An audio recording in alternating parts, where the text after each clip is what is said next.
ayudarles, poder capacitarles con esto. Así que bueno, vamos a continuar hoy con la serie de mensajes basado en el libro de Colosenses. Hoy tenemos por título de la predicación, Revestidos de Cristo. ¿Vestidos de qué? De santidad.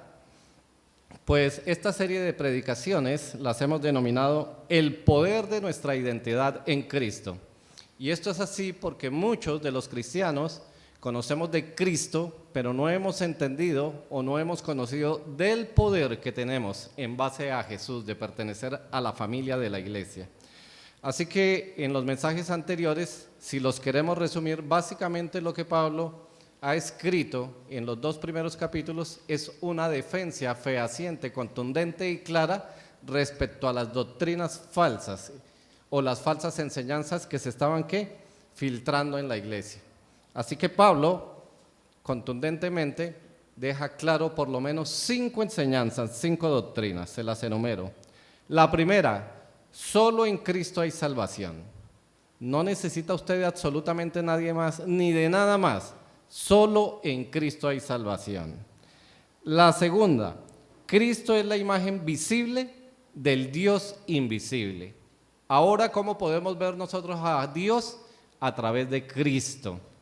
Cristo ahora está plasmado en la palabra de Dios y lo que vamos a estar viendo hoy es cómo ahora la imagen de Cristo la debe llevar la iglesia. Así que si alguien quiere ver a Dios, sí lo puede hacer. Sí lo puede hacer a través de la iglesia, a través de Jesús, del Espíritu Santo, para poder tener esa imagen visible. La tercera, fue atacada la deidad de Cristo. Así que lo que nos enseñó Pablo es que Jesús es 100% Dios y 100% hombre. Dios hombre, no Dios y hombre, sino Dios hombre, la deidad completa. La cuarta, Cristo es la única cabeza de la iglesia. En la iglesia se pueden levantar líderes, se pueden levantar pastores o cualquier líder religioso, pero lo cierto de todo esto es que eso son funciones dentro de la iglesia. Así que cualquier denominación que quiera reemplazar a Cristo está entrando ¿en qué? En una falsa enseñanza, en una falsa doctrina. La única cabeza de la iglesia, ¿quién es? Jesucristo. Y la quinta es que nosotros estamos completos en Cristo. A todo hijo de Dios no le hace falta absolutamente nada. Lo único que pudiéramos decir que le hace falta, ¿qué es? Obediencia. Pero en cuanto a su vida espiritual y la herencia que tiene en Cristo Jesús, está completo. Es como cuando nos entregan, por ejemplo, a los hombres, nos regalan la caja de herramientas, ¿cierto? Pero a veces no la usamos toda, pero eso es culpa de nosotros. Pero ahí están las herramientas para hacer cualquier trabajo. Así que yo necesito abrir la caja de herramientas, leer las instrucciones y ver que allí hay 50 cosas, ¿cierto? O 30, las que sea, y que las puedo usar todas. Pues básicamente eso le sucede a la iglesia. La iglesia requiere estudiar la palabra de Dios profundamente para que pueda entender todas las herramientas espirituales, toda la herencia que nosotros tenemos en Jesús para que podamos tener vidas victoriosas en el día a día. El mensaje pasado hablábamos que nuestra fe necesita ser una fe práctica, así como lo dijo Santiago. La fe sin obras, ¿qué es? Muerta. Y Dios todas esas obras ya las preparó de antemano. El Señor Jesús en Juan 15 dijo, por sus frutos los conoceréis. ¿Qué quiere decir? Que la iglesia necesita ser una iglesia activa. ¿Quién es la iglesia? Nosotros, cada uno de nosotros. Nosotros necesitamos mostrar nuestras acciones de amor, ¿cierto? Es como cuando uno le dice a la esposa, yo te amo, y ya, después la esposa se cansa de escuchar tantos yo te amo, y finalmente te va a decir, pero demuéstramelo, ¿cierto? Ayúdame hoy, necesito que me ayudes con esto, que hagas esto, porque necesitamos hacer obras de amor, no solo palabras. No se trata de decir yo soy un hijo de Dios, se trata de demostrarlo a los demás. Porque ese es el único testimonio que va a tener un mundo perdido, que no entiende para nada las cosas espirituales. ¿Qué entiende el mundo perdido? Lo que ve, las obras. Ese es el testimonio que debe dar la iglesia.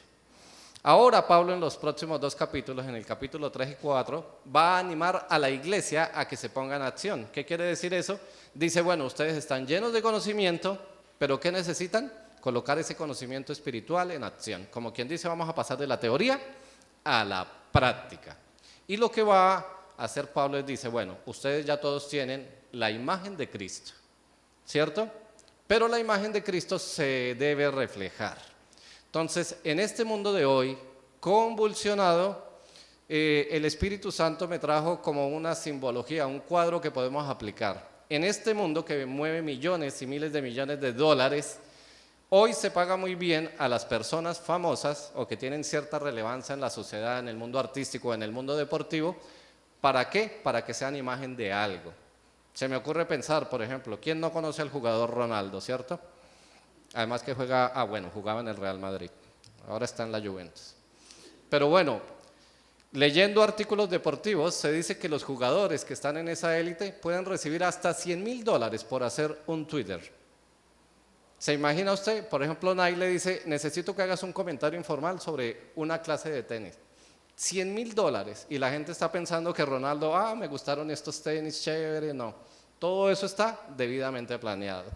¿Qué quiere decir eso? Que las grandes corporaciones, las personas que quieren dar una imagen, contratan a otras personas para que la imagen que ellos quieren dar sea la correcta.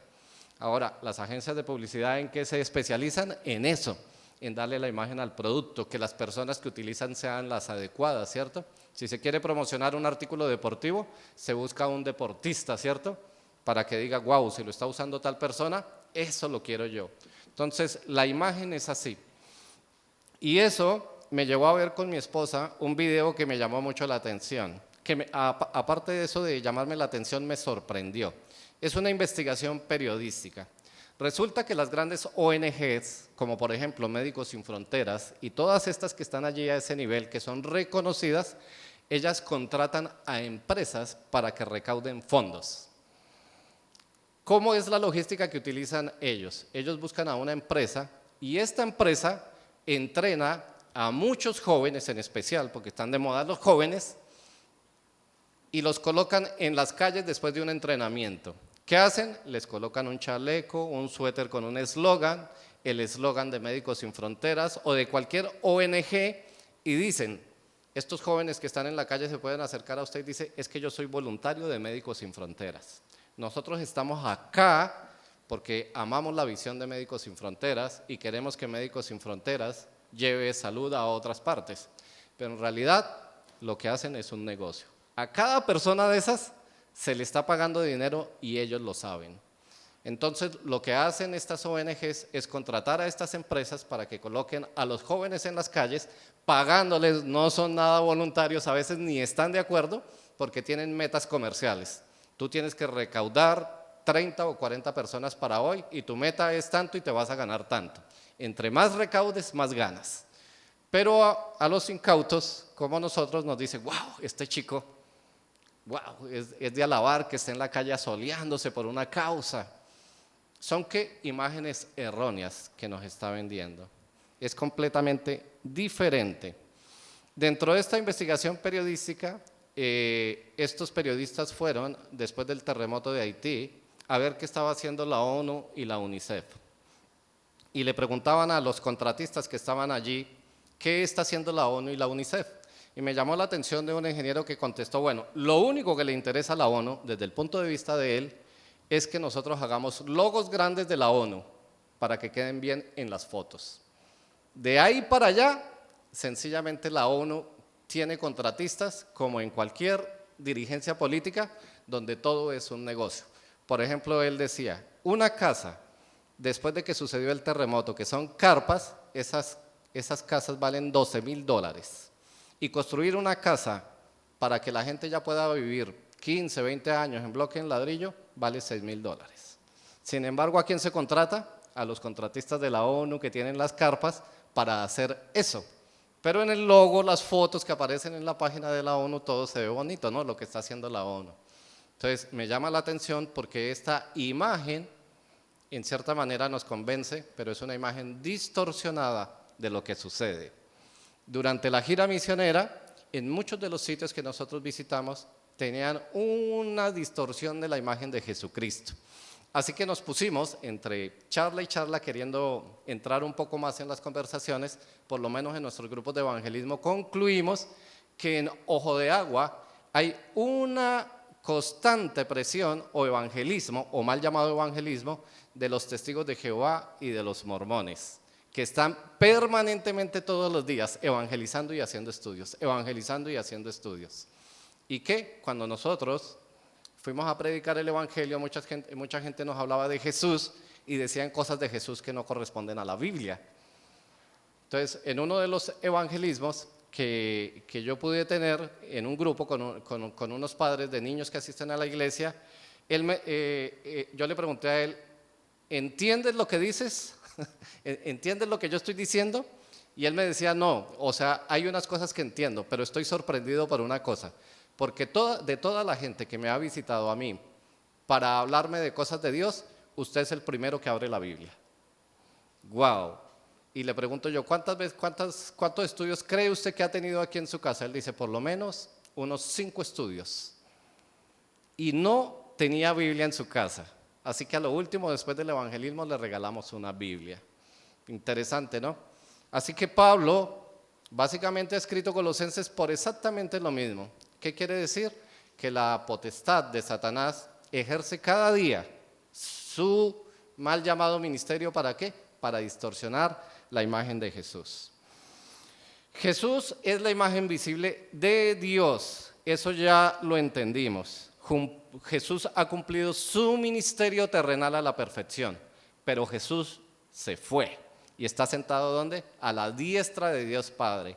Y antes de irse, dejó fundada la iglesia y le encargó el ministerio de la palabra de Dios. Y le encargó a la iglesia que llevara ¿qué? Su imagen. ¿Qué quiere decir eso? Que cada hijo de Dios, toda persona que ha recibido a Jesucristo en su corazón, ha sido capacitada por el Espíritu Santo y ya no tiene esa imagen terrenal, sino que tiene una imagen celestial. Esa es la responsabilidad que tiene la iglesia hoy en día, llevar la imagen de Jesucristo. Qué grande responsabilidad nos dejó el Señor Jesús, porque el Señor Jesús fue 100% ¿qué? Perfecto, y nosotros necesitamos trabajar en ese camino. Claro, no vamos a llegar a ser perfectos, pero necesitamos trabajar en base a la palabra de Dios. Un principio, allí ustedes lo tienen en su boletín. Los demás deben vernos vestidos conforme a Jesucristo, porque Él nos escogió para hacer su imagen. Vuelvo y lo repito. Los demás deben vernos vestidos conforme a Jesucristo, porque Él nos escogió para hacer su imagen. Y este principio apunta a nuestro corazón, porque muchas veces nosotros mismos no nos vestimos como Jesucristo. Y entonces, ¿qué sucede? No damos la imagen de Jesucristo y distorsionamos en el mundo la imagen que debe tener el mundo de la iglesia. Porque muchas veces nos mundanalizamos. Ahora, no quiero decir que nos volvimos los pecadores, empedernidos, ni nada de eso. Muchas veces nosotros nos metemos en el mundo y no damos testimonio de la iglesia, sino que nos queremos sentir cómodos dentro del mundo y que el mundo se sienta cómodo con nosotros. Y no marcamos la diferencia. Por eso la importancia, estamos vestidos conforme a la imagen de Jesús. Y es interesante porque en lo que vamos a leer, Pablo utilizó estos términos, vestidos y revestidos. Y yo deseo que se queden con esos términos en la cabeza, porque quiere decir que ya no tenemos los mismos vestidos que andábamos cuando estábamos en el mundo, y que aún estando vestidos de Cristo, Él nos invita a que nos revistamos de santidad, para que la imagen de Jesucristo no vaya a ser distorsionada por nosotros mismos, sino que la imagen que tenga el mundo de la iglesia sea una imagen santa y sin mancha, como la ve Jesucristo. Y así Él quiere que la vean. Así que para poder entender esto, para poder entender mejor nuestra imagen en Cristo Jesús, deseo que veamos estos 3 puntos. Nuestra posición en Cristo, nuestra santidad que procede de Cristo y nuestra relación con los hermanos en Cristo. Veamos el primer punto, vamos a ir a Colosenses 3 del 1 al 4. Si pues habéis resucitado con Cristo, buscad las cosas de arriba, donde está Cristo sentado a la diestra de Dios. Poned la mira en las cosas de arriba, no en las de la tierra, porque habéis muerto y vuestra vida está escondida con Cristo en Dios. Cuando Cristo vuestra vida se manifieste, entonces vosotros también seréis manifestados con Él en gloria. Lo primero que debemos tener nosotros claros es que si hemos recibido a Jesucristo en nuestro corazón, somos hijos de Dios. Eso es lo primero. A veces cuando usted predica el evangelio, no debemos ser superficiales con eso porque nos quedamos en un evangelio académico. Debemos preguntarle a la gente si entendió de qué se trata recibir a Cristo en su corazón. Porque si tú le dices a una persona, ¿tú quieres ir al cielo? Sí. ¿Te arrepientes de tus pecados? Sí. ¿Quieres recibir a Cristo en tu corazón? Sí, porque todas las noticias son súper buenas. Pero a lo último le preguntas, ¿tú piensas que eres un hijo de Dios? No, no creo. ¿Por qué? No, porque yo soy muy malo, yo no he entendido. Entonces, cuando nosotros predicamos el evangelio, debemos ser claros. Yo siempre le digo a las personas, usted ha aprendido las 4 leyes espirituales, ¿cierto? No quiere decir que siempre utilice las 4 leyes espirituales porque hay muchas maneras de predicar el evangelio.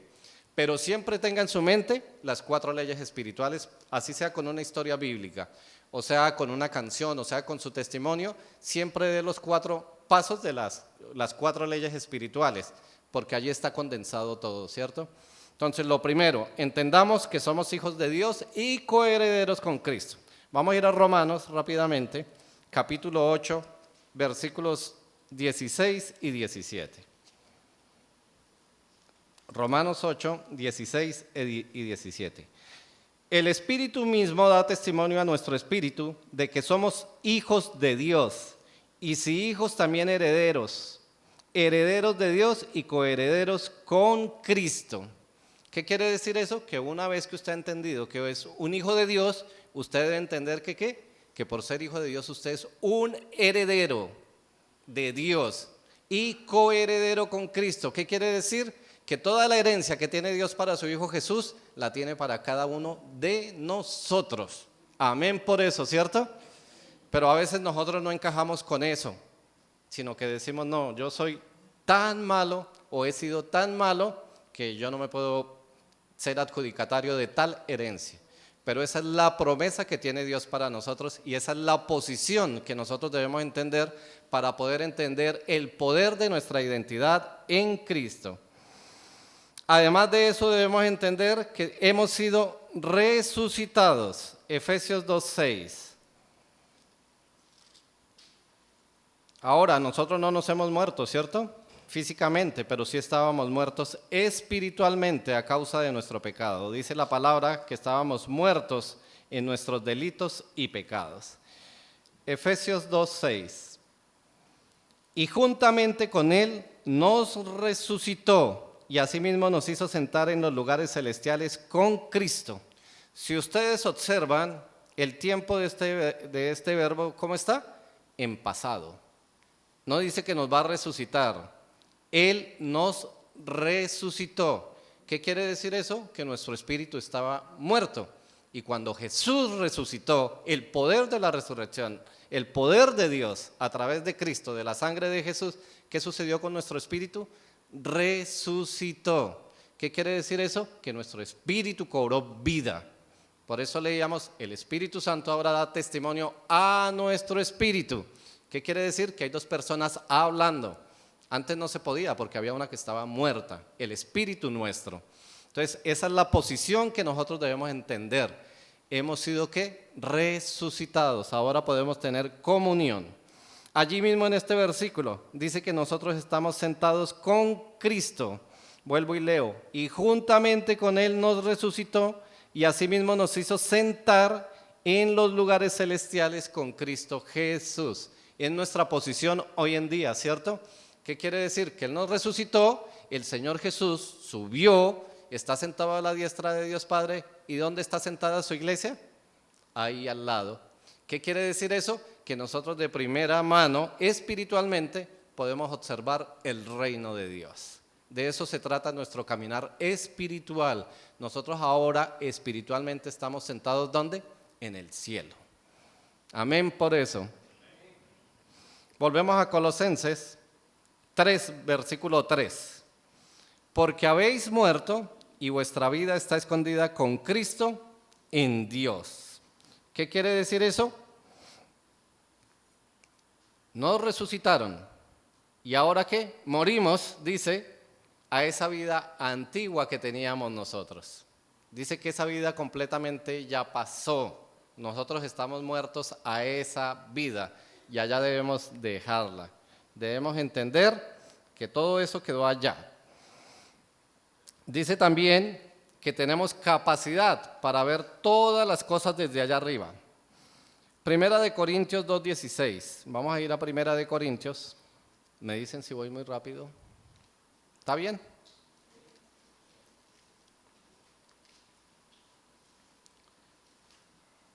Dice Primera de Corintios 2:16. Porque ¿quién conoció la mente del Señor? ¿Quién le instruirá? Mas nosotros tenemos la mente de Cristo. Por eso tenemos la capacidad de pensar como Cristo, porque tenemos la mente de Él. Por eso podemos ver ahora el mundo con la mente de Cristo. ¿Qué es lo que hay en la mente de Cristo? ¿Juicio o perdón? Perdón. Lo que hay en la mente de Cristo es amor, gozo, paz, paciencia, el fruto del Espíritu Santo. Y esa es la mente que nosotros debemos tener. Si nosotros todo lo filtramos a través de nuestra mente espiritual, ¿qué quiere decir? Que estamos llevando testimonio a un mundo perdido que necesita del amor y del perdón de Dios. También seremos manifestados con Cristo en gloria. Vamos a volver a Colosenses, versículo 4. Estamos en el capítulo 3. Cuando Cristo, vuestra vida, se manifieste, entonces vosotros también seréis manifestados con Él en gloria. ¿Qué quiere decir eso? Que Cristo se va a manifestar por segunda vez, ¿cierto? Y antes de que Jesús coloque los pies sobre esta tierra, lo primero que va a hacer que es arrebatar a su iglesia. Hoy no es el tema del arrebatamiento, pero sí podemos ver algo que va a suceder con nosotros. Primera de Corintios 15, versículos 51 y 53.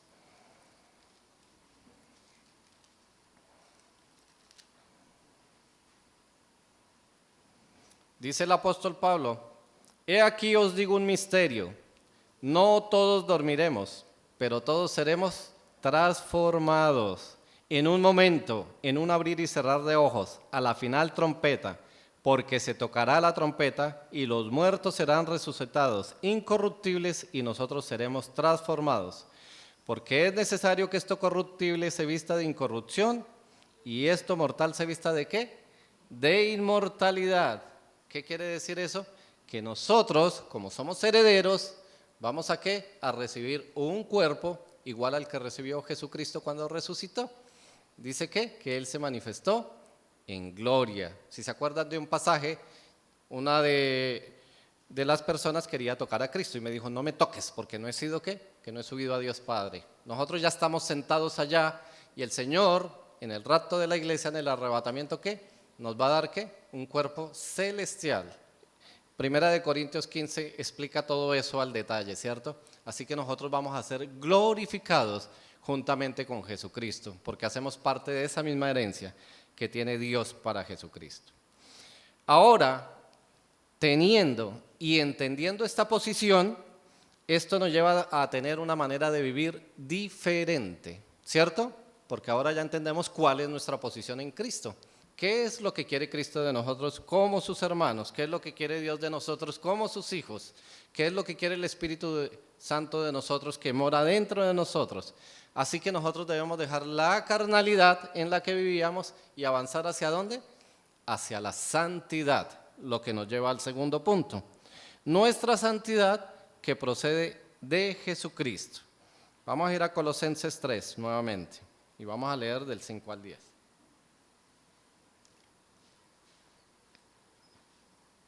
Dice así la palabra del Señor: haced morir, pues, lo terrenal en vosotros: fornicación, impureza, pasiones desordenadas, malos deseos y avaricia, que es idolatría, cosas por las cuales la ira de Dios viene sobre los hijos de desobediencia, en las cuales vosotros también anduvisteis en otro tiempo, cuando vivíais en ellas. Pero ahora dejad también vosotros todas estas cosas: ira, enojo, malicia, blasfemia, palabras deshonestas de vuestra boca. No mintáis los unos a los otros, habiéndoos despojado del viejo hombre con sus hechos, y revestido del nuevo, el cual conforme a la imagen del que lo creó, se va renovando hasta el conocimiento pleno. Ahora Dios nos ha vestido ¿de qué? De santidad. Si nosotros entendemos nuestra posición en Cristo, entendemos que Cristo ¿qué? Fue santo. Y ahora nuestra posición nos lleva a ¿qué? A tener acciones santas, de amor, de perdón, de andar lejos de toda esta lista que hace Pablo. Si ustedes ven, el 5 y el 6 son puras cosas en las que nosotros pudimos haber estado: fornicación, impurezas, pasiones desordenadas, malos deseos, avaricia, que es idolatría. Cualquiera de esas cosas pudimos haber estado ahí nosotros, porque precisamente el apóstol Pablo las colocó ahí. ¿Para qué?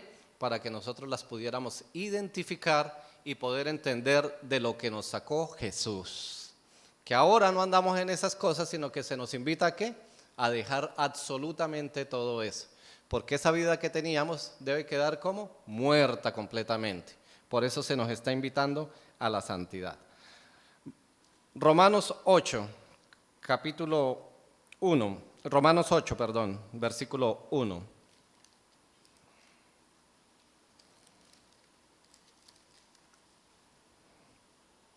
Ahora pues, ninguna condenación hay para los que están en Cristo Jesús, los que no andan conforme a la carne, sino conforme al Espíritu. ¿Cómo es que debe andar el Hijo de Dios?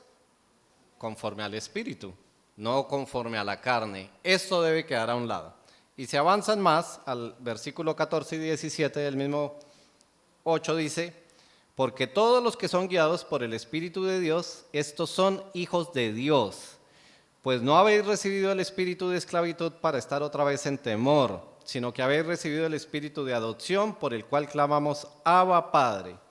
El Espíritu mismo da testimonio a nuestro espíritu de que somos hijos de Dios, y si hijos, también herederos, herederos de Dios y coherederos con Cristo, si es que padecemos juntamente con Él, para que juntamente con Él seamos glorificados. ¿Qué quiere decir eso? Que en nosotros hay dos naturalezas: una naturaleza carnal y una naturaleza espiritual. Y la palabra de Dios en muchos pasajes nos anima ¿a qué? A que dejemos esa naturaleza carnal. Pero eso no es que aquí está la carnal y aquí está la espiritual. Aquí practico una y aquí practica la otra. Ellas dos están así. La que más practique usted es la que se va a llevar la victoria. Si usted es un hijo de Dios lleno de carnalidad, su espiritualidad va a ser mínima. Pero si usted es un hijo de Dios que practica disciplinas espirituales y se anima a ser obediente a la palabra de Dios, ¿dónde va a quedar reducida su carnalidad? Allá. De vez en cuando se va a notar un poquito, pero no mucho. ¿Por qué? Porque se nos anima a que seamos espirituales. Por eso dice: el mismo Espíritu de Dios da testimonio a su espíritu de que usted es un hijo de Dios. ¿Qué quiere decir eso? Como leíamos, nosotros tenemos la mente de Cristo. Se puede, porque es en el poder del Espíritu Santo. Cuando la carnalidad es la que está ganando la batalla, nosotros estamos en desobediencia. ¿Por qué? Porque nos hemos alejado de nuestras disciplinas espirituales. Nos estamos alejando de la oración, nos estamos alejando de leer la palabra, nos estamos alejando de hacer el devocional, nos estamos alejando de congregarnos, nos estamos alejando de tener comunión los unos con los otros, y queremos vivir nuestras vidas espirituales solos. Pero el Señor Jesús y toda la palabra nos enseñó que la vida cristiana no se vive solos. Si eso hubiera sido así, el Señor Jesús no hubiera dejado establecida la iglesia, sino que hubiera dejado establecidas personas. Pero el Señor Jesús fue claro, estableció la iglesia. Y el libro de Colosenses, Efesios y Filipenses apunta a eso, a que podamos entender nuestra vida personal dentro del ámbito de la iglesia. ¿Por qué nosotros necesitamos la iglesia? Porque nosotros solos no podemos vivir nuestra vida. Dice que el fuerte ayude al débil. Si yo vivo mi vida espiritual solo y estoy débil, me creo fuerte. Pero en realidad estoy débil porque no hay nadie quien me exhorte, quien me guíe, quien me dirija. Cuando vivo mi vida eclesiástica y espiritual solo, me corro un riesgo que me vuelvo el pastor de mi vida. Y como yo soy el pastor de mi vida, siempre voy a tener la razón. Entonces siempre voy a tener palabras de ánimo para mí. Vas bien, vas bien, vas bien, vas bien. Pero resulta que a veces nosotros necesitamos nuestros hermanos maduros que nos digan, estás bien, pero necesitas reforzar esto. Necesitamos trabajar en esto. Aún el pastor puede caer y el pastor necesita la congregación. ¿Para qué?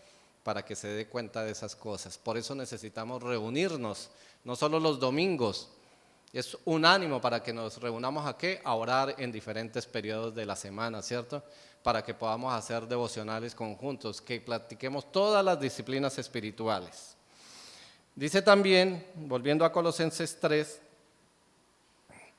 dice que después de todo esto, en las cosas nosotros vivíamos, dice el versículo 8, pero ahora dejad también vosotros todas estas cosas: ira, enojo, malicia, blasfemias, palabras deshonestas de vuestra boca.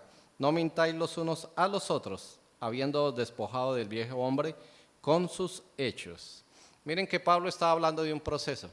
Primero salimos de todas esas cosas, fornicación, adulterio, toda esa cantidad de cosas, pero ¿qué hay en nuestro corazón también? Hay ira, hay enojo, porque esas cosas son las que más se quedan ahí, porque son las que están ¿a dónde? Adentro de nuestro corazón. Vamos a ir a Efesios 4:31.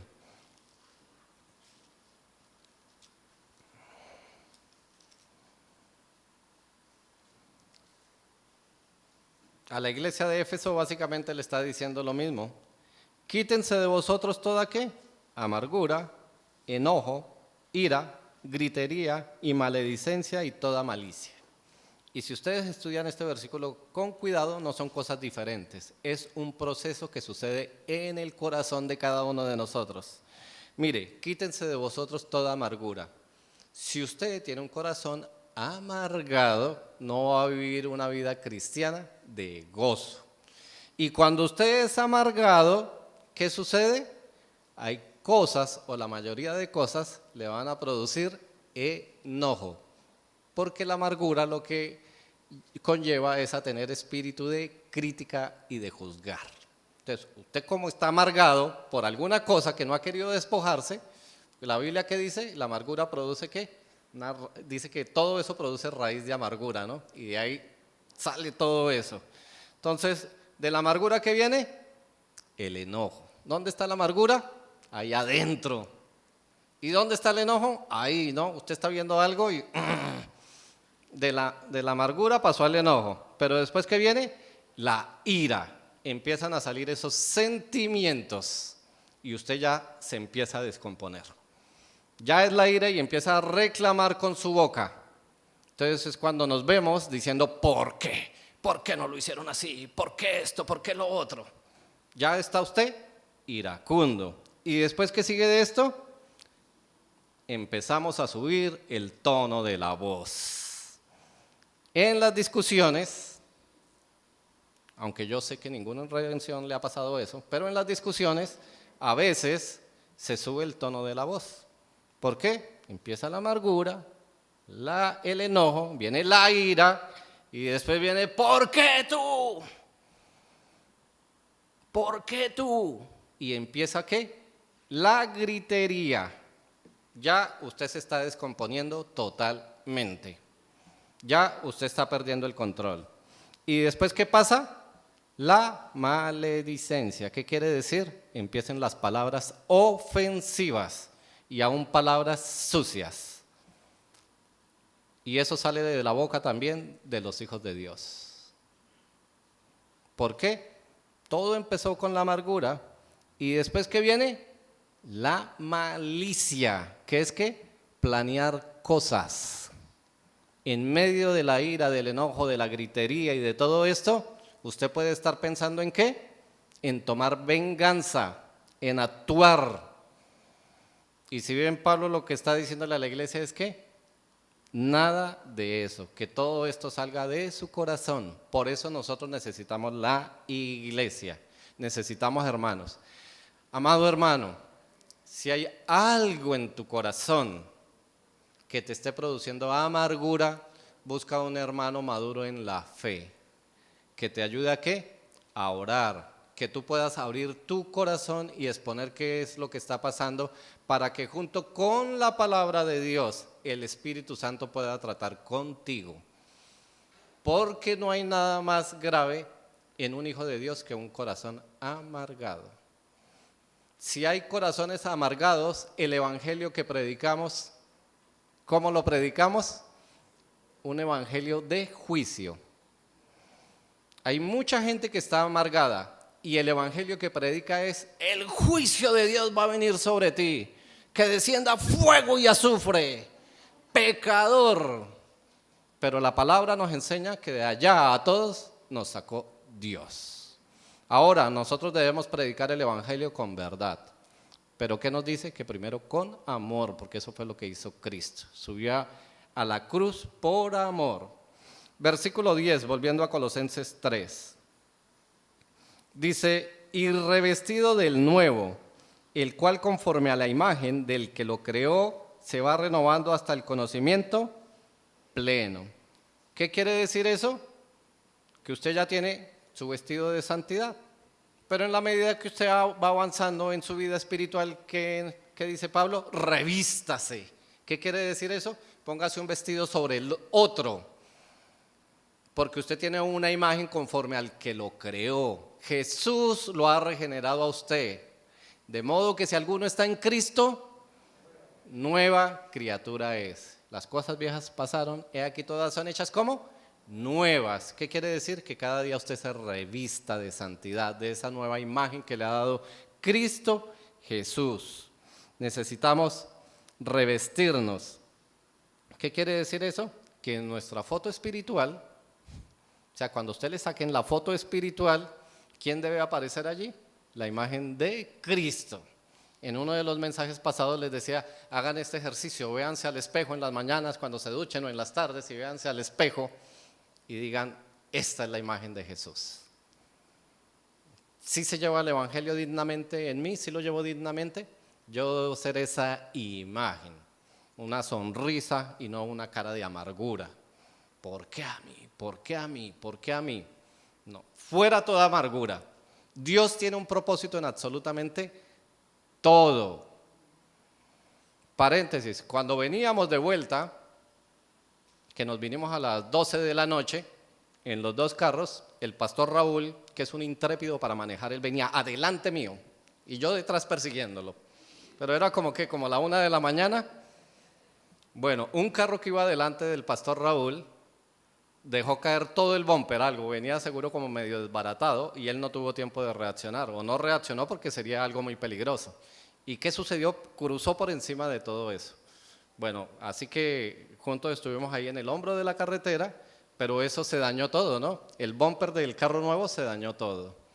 Bueno, esas son cosas que suceden de improviso. Así que teníamos dos. O nos poníamos ahí de amargados: Satanás, no sé qué, cómo fue a dañar la obra después de que terminamos. O decir: bueno, estas son las cosas de Dios. Ayer hablábamos con el pastor Raúl, y gracias a Dios, le dimos gracias a Dios porque no pasó nada más grave.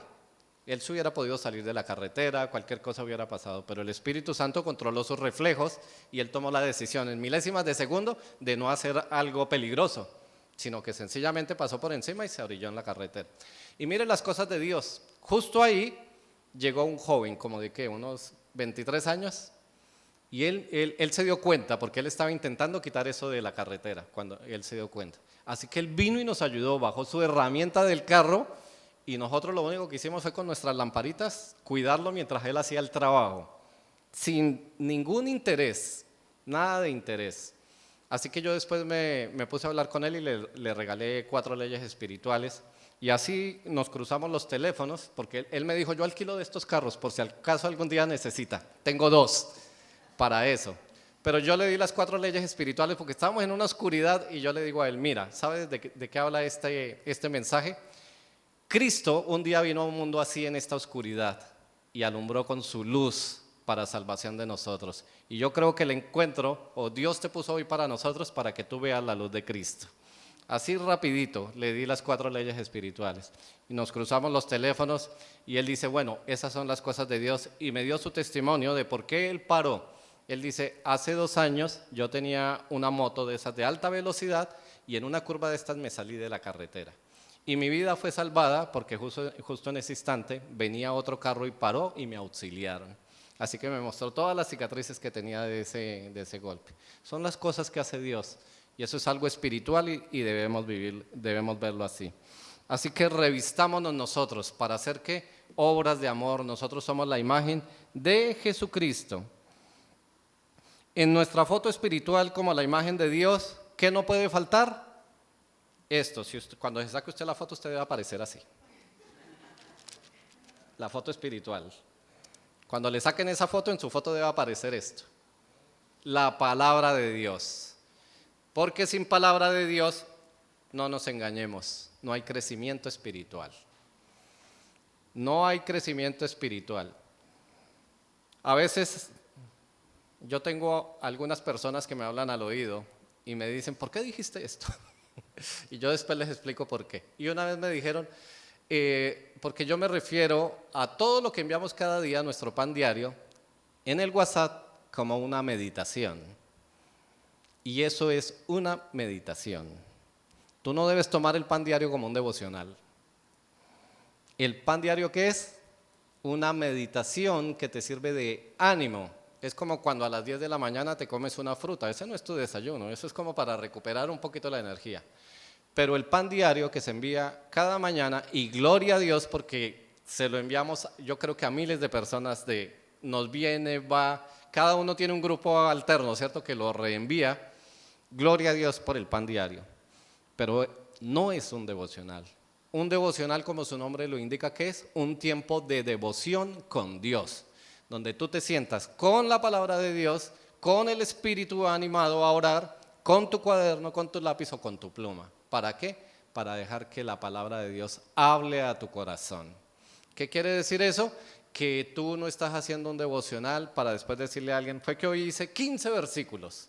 No, si tú quieres puedes durar todo el año estudiando un capítulo de la Biblia. Si Dios te habla todos los días sobre ese capítulo de la Biblia, ese tiempo devocional, ¿entre quién es?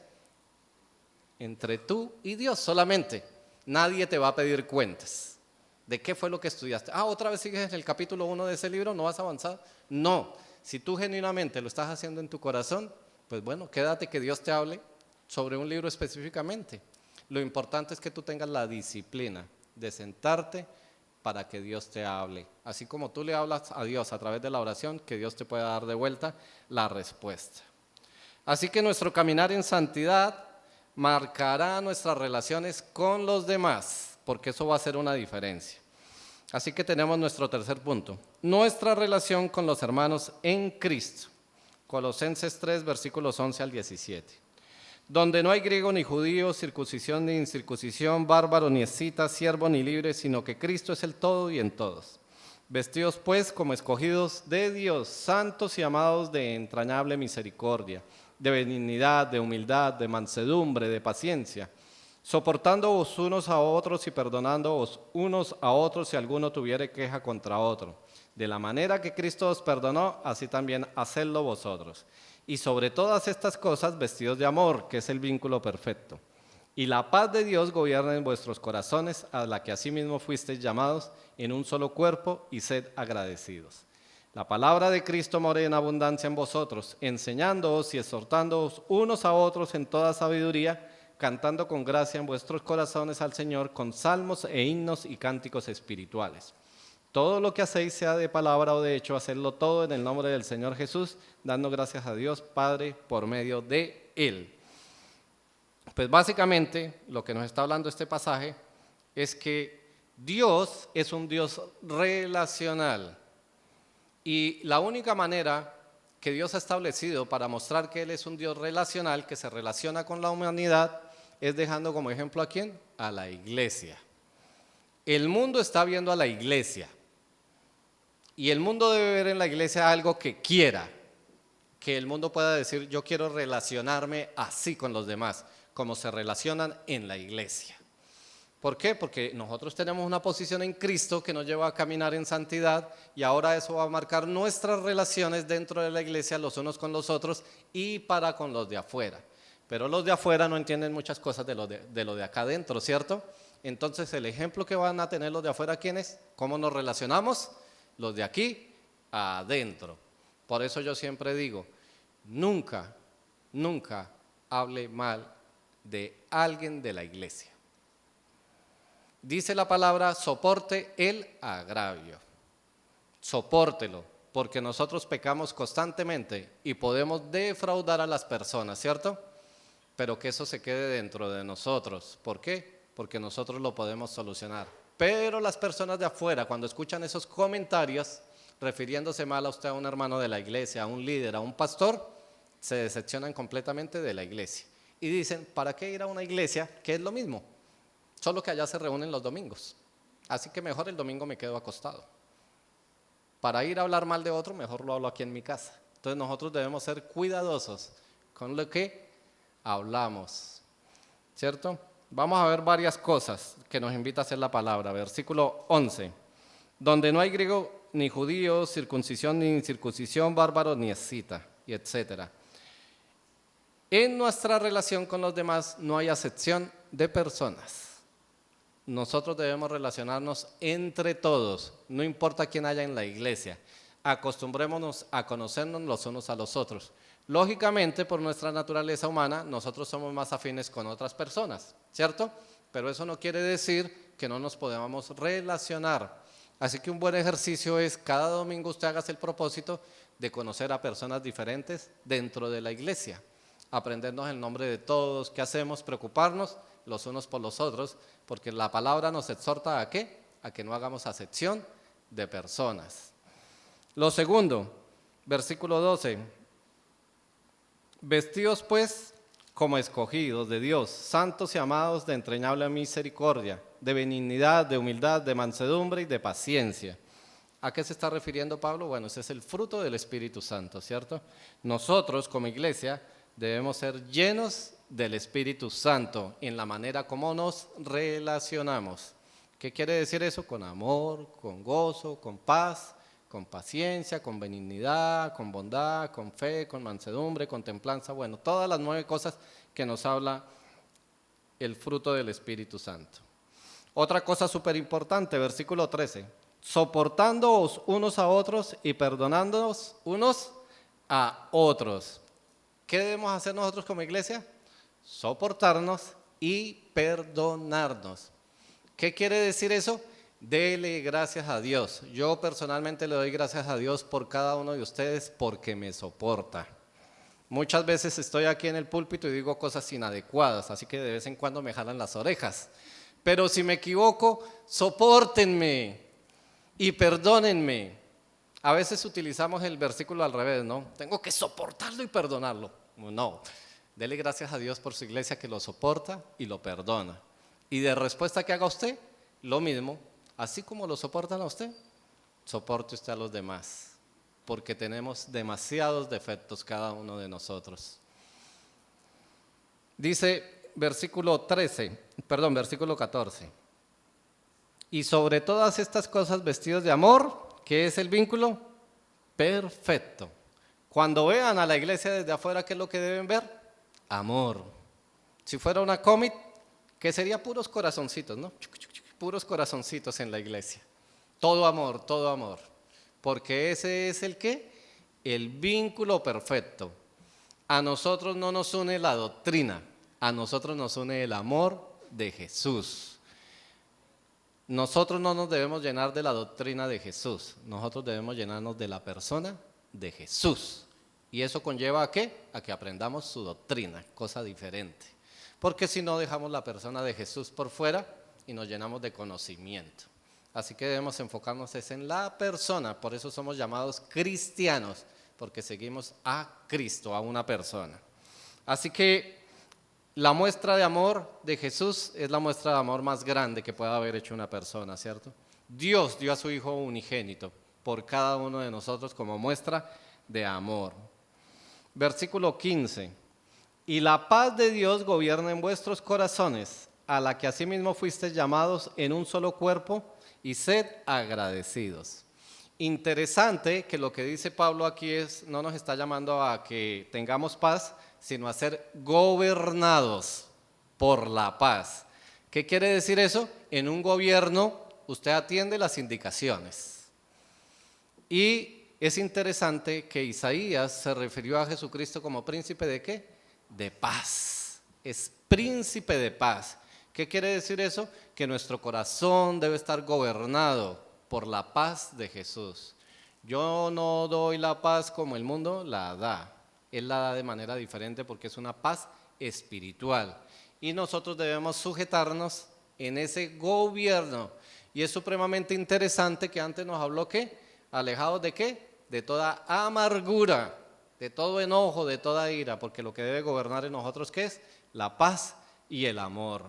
Así que Pablo nos está llevando en una secuencia para que podamos entender clarito todo, plenamente todo.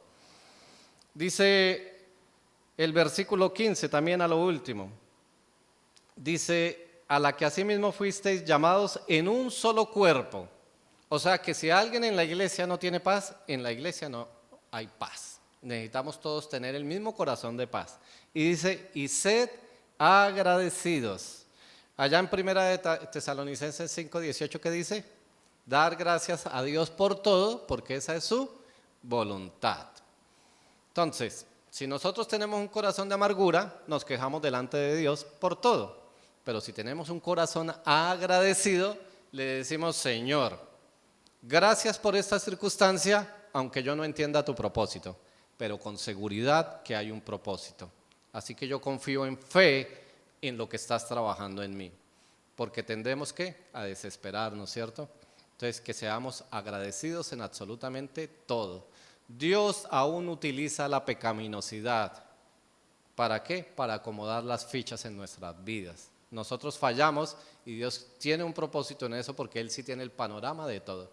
Mucha gente a nuestro alrededor falla y Dios tiene un propósito para nosotros, para enseñarnos algo. Por eso el Señor siempre nos va a dar algo en medio de las circunstancias, sean buenas o sean malas. Versículo 16. La palabra de Cristo more en abundancia en vosotros, enseñándoos y exhortándoos unos a otros en toda sabiduría. ¿Qué quiere decir eso? Que la palabra de Dios es una palabra llena de sabiduría, porque Dios es sabio. ¿Y qué dice? Que la palabra debe ser para eso. Nosotros debemos estar saturados de la palabra de Dios.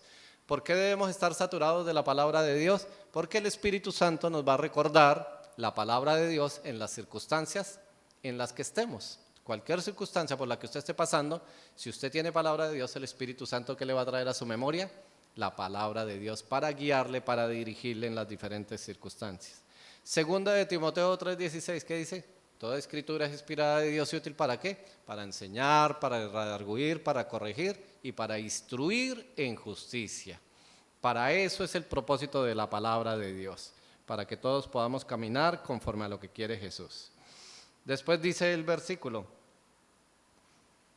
cantando con gracia en vuestros corazones al Señor, con salmos e himnos y cánticos espirituales.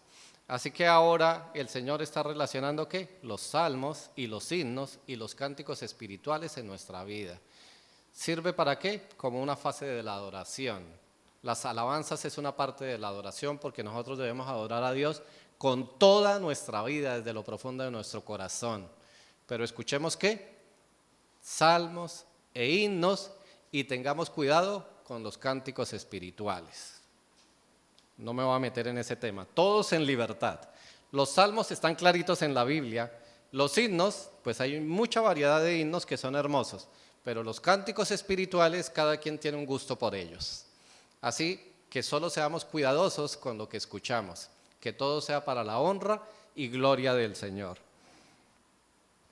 Y dice el versículo 17, y todo lo que hacéis, sea de palabra o de hecho, hacedlo todo en el nombre del Señor Jesús, dando gracias a Dios Padre por medio de Él. Porque lo que debe salir de nosotros son todas esas obras que Dios ha preparado ¿de qué? De antemano. Todo lo que hagamos, sea para la honra y gloria del Señor. Debemos apropiarnos a plenitud del poder de nuestra identidad en Cristo. Revistámonos de Él y andemos, ¿qué? En santidad, porque a eso nos ha llamado el Señor. Vamos a concluir y el grupo de alabanza puede ir pasando. Por su infinita gracia, Dios nos ha hecho renacer por medio de Jesús. Él quitó toda imagen del pecado y nos dio la imagen de su Hijo Jesucristo. Andemos conforme es digno del Evangelio, orgullosos de ser la imagen de nuestro Señor y Salvador. Vamos a leer Efesios 5:25 al 27 para ya terminar.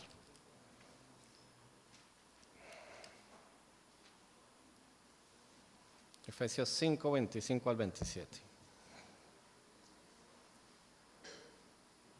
Dice, así como Cristo amó a la iglesia y se entregó a sí mismo por ella, para santificarla, habiéndola purificado en el lavamiento del agua por la palabra, a fin de presentársela a sí mismo una iglesia gloriosa, que no tuviese mancha, ni arruga, ni cosa semejante, sino que fuese santa y sin mancha.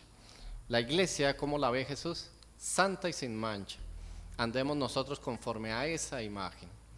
Ahora la pregunta que nos queda, ¿habré entendido yo mi posición en Cristo para poder caminar en santidad y ser testimonio a los de afuera? Si tú crees que todavía no tienes la identidad en Cristo, yo te invito a que reflexiones hoy y que puedas entender que tu pecado ha marcado un abismo en tu relación con Cristo. ¿Qué quiere decir eso? Que necesitas solucionar ese problema delante de Dios. La única manera, el único plan que estableció Dios para poder cruzar ese abismo que lo separa de Él es la cruz del Calvario. Es Jesús que murió en la cruz por causa de nuestros pecados. Él murió voluntariamente y se hizo salvador para una humanidad que estaba perdida.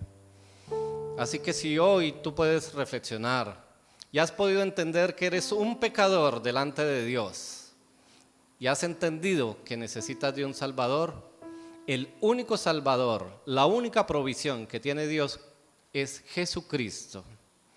Así que hoy yo te invito que si no has tomado esa decisión, puedas invitar a Jesús a entrar a tu corazón. Que puedas decirle, Señor Jesús, acepto que soy un pecador, que necesito de ti, que necesito que seas mi Salvador y Señor y que puedas orientar mi vida. Y te voy a invitar a hacer esta oración. Señor Jesús, hoy confieso que soy un pecador delante tuyo. Hoy puedo entender que no he manejado la vida conforme tú quieres. He entendido que el pecado me ha apartado de Dios. También he entendido que la respuesta a mi pecado en amor de parte de Dios es la cruz del Calvario. Señor Jesús, hoy sé que tú moriste en esa cruz, que derramaste tu sangre preciosa por causa mía para reconciliarme con Dios.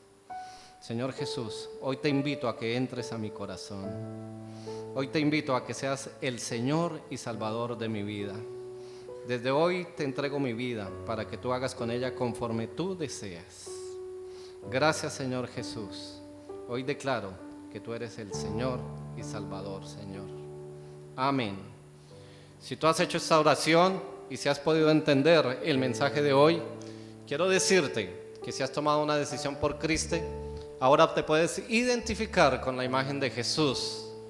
Y Dios en su poder te ha hecho ahora parte de la iglesia para que puedas disfrutar del poder de la identidad en Cristo Jesús. Vamos a orar.